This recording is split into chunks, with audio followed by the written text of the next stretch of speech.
मैं वीएन मिश्रा आज फिर हाजिर हैं विद्या क्वेश्चन बैंक से। मैथ की तैयारी कैसे करें में पृष्ठीय क्षेत्रफल और आयतन चैप्टर चल रहा था। लघु उत्तरीय क्वेश्चन कल समाप्त हो गया था। दीर्घ उत्तरीय क्वेश्चन देखा जा रहा है, तो इसको देखा जाए। पहला क्वेश्चन, एक ठोस में ऊंचाई 120 और 60 सेंटीमीटर त्रिज्या वाला एक शंकु सम्मिलित है। ये देखिए, ये शंकु है।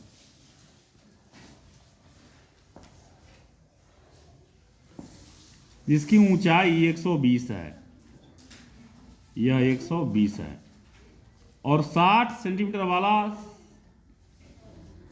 ऊंचाई 120 है और त्रिज्या 60 सेंटीमीटर, ये त्रिज्या 60 सेंटीमीटर वाला एक शंकु सम्मिलित है जो 60 सेंटीमीटर त्रिज्या वाला अर्धगोले पर, अब 60 सेंटीमीटर त्रिज्या माने जो ये त्रिज्या है, यही त्रिज्या अर्धगोले का भी है, ये सम्मिलित है। ठीक है। अच्छा, इस ठोस को पानी से भरे एक लंबवृत्तीय बेलन में, मैं यही रोक दे रहा हूं, पर इसका आयतन निकाल लीजिए। शंकु का आयतन बराबर, शंकु का आयतन बराबर माने ठोस का आयतन, शंकु का आयतन न लिखिए, ठोस का आयतन लिखिए। अब शंकु का आयतन 1/3 पाई आर स्क्वायर और प्लस 4/3 पाई आर क्यूब। अर्धगोला है तो 2/3 हो जाएगा, सॉरी। अब दोनों का आयतन निकाला जाए। शंकु का आयतन माने 1/3 पाई 60 × 60 आर स्क्वायर, और यह है आपका 120। अब ये कट जाएगा, गुणा कर देंगे, 12 × 6 = 72 दूना 144, 1 2 3 1 2 3 पाई cm क्यूब। इसका हो गया प्लस 2/3 पाई आर क्यूब, पाई गुणे 20 60 है ना, सॉरी 60 × 60 3 20 60। अब देखो 6 6 के 36 दूना 72 दूना, ये भी उतना ही आ गया।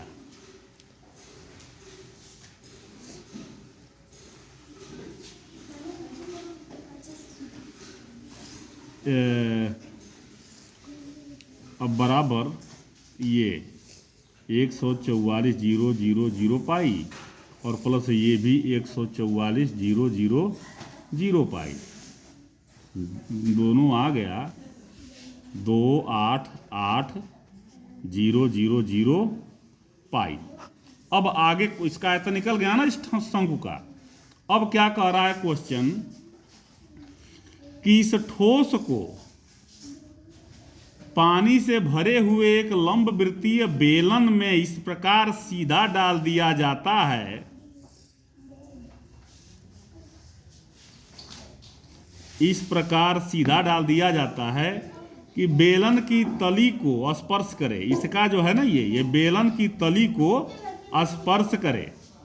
बेलन की त्रिज्या 60 सेंटीमीटर है वो तो दिखाई दे रहा है, सटा हुआ है ना। बेलन की त्रिज्या 60 सेंटीमीटर है, ऊंचाई 180 है। ये बेलन की ऊंचाई टोटल 180 है। ये थोड़ा सा ऊपर और बढ़ जाएगा, यहाँ ऐसे बन जाएगा, ये 180 है टोटल। शेष बचे पानी का आयतन ज्ञात करिए। तो अब आप बताइए, अभी मैं बताया हूं, कल मैं बताया था कि जैसे किसी वस्तु को किसी द्रव में हम डालते हैं तो अपने आयतन के बराबर ही पानी विस्थापित करता है या पानी हटाता है। मान लीजिए कि बाल्टी ही है, ये कोई बाल्टी ही है, यहां से पानी निकलने का जगह पूरा भरा है, हम एक गोला इसमें डाल देते हैं, चाहे शंकु डाल देते हैं, ये शंकु डाल दिया इसमें जो अर्धगोले पर अध्यारोपित है। तो इस शंकु का जितना पानी है इसका जो आयतन है उतना ही यहाँ से पानी इसमें इकट्ठा होगा, यानी कि इस पानी का आयतन और इस पानी का आयतन बराबर होगा। अभी कह रहा है ये हम बाल्टी में डाले हैं, ये इसमें डाल दे रहा है, बेलन में डाल दे रहा है। तो अभी बेलन का आयतन निकालिए और जो पानी हट गया उसका आयतन निकालिए, तब कह रहा है कि शेष बचे पानी का आयतन बराबर क्या होगा। तो बेलन का आयतन निकालिए, बेलन का आयतन बराबर पाई आर स्क्वायर, आर क्या है 60, आर स्क्वायर एच यानी कि 180। अब ये आपका क्या आ जाएगा, 18 छक्के 108, 108 छक्के 648, 1 2 3 1 2 3 पाई। ये हो गया बेलन का आयतन और ये हो गया इस शंकु का आयतन। तो शेष पानी का आयतन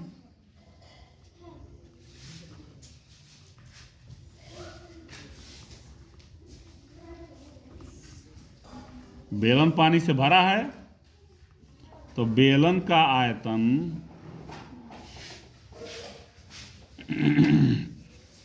माइनस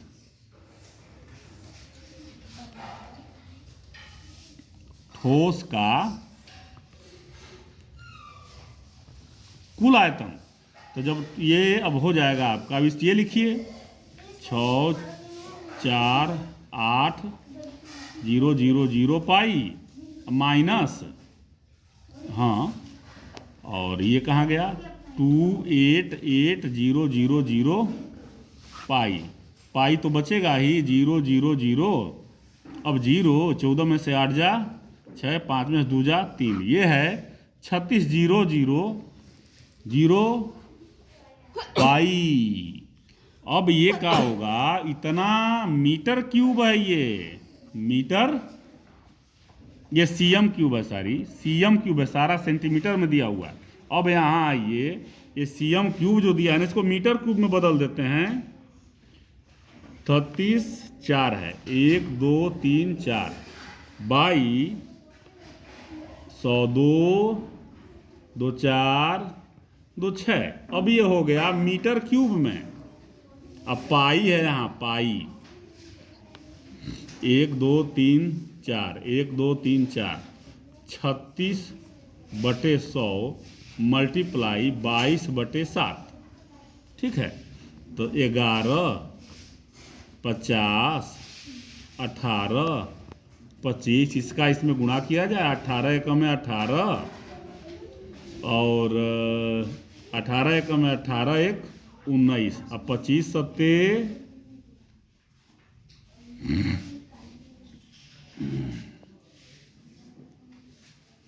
25 सत्ते 175, ये हो गया मीटर क्यूब। अब इसको देंगे हम भाग, तो 1 पॉइंट कुछ आएगा लगभग में, 2 अंक तक निकाल दीजिए। और यही शेष बचे पानी का आयतन। ये दीर्घोत्तरीय क्वेश्चन है, 6 नंबर में आता है। एक बार फिर इसको समझा देते हैं कि देखिए, ये ठोस है, शंकु और गोले अर्धगोले से अध्यारोपित है, इसको डाल दिया गया है बेलन में, तो ये पानी हटाएगा ही हटाएगा। मान लीजिए ये बेलन भरा हुआ है, जब भरा हुआ है तो ये पानी हटाएगा, उतना ही पानी हटाएगा जितना इसका आयतन होगा। इसका आयतन पहले निकाल लिया गया है, ये इसका आयतन है, किसका, इस ठोस का, शंकु और अर्धगोले से संबंधित। अब पूरा बेलन का आयतन निकाल लिया गया है यहाँ पे। अब इसमें से हम इसको घटाएंगे, माने इतना पानी हट गया, इतना पानी हट गया। अब ये पानी टोटल है, इसमें से ये पानी हट गया, हम घटाएंगे तो जो शेष बचा है उसका निकलेगा। ये शेष बचे पानी का आयतन है ये। अब इसको निकाला गया, पाई का मान लिखा गया, फिर ये आंसर आ जाएगा। बात समझ आ रही है? दूसरा क्वेश्चन देखा जाए। अगला क्वेश्चन देखिए, एक तंबू बेलन के आकार का है, तंबू। चलिए, तंबू ऐसे ही होता है, ये है तंबू।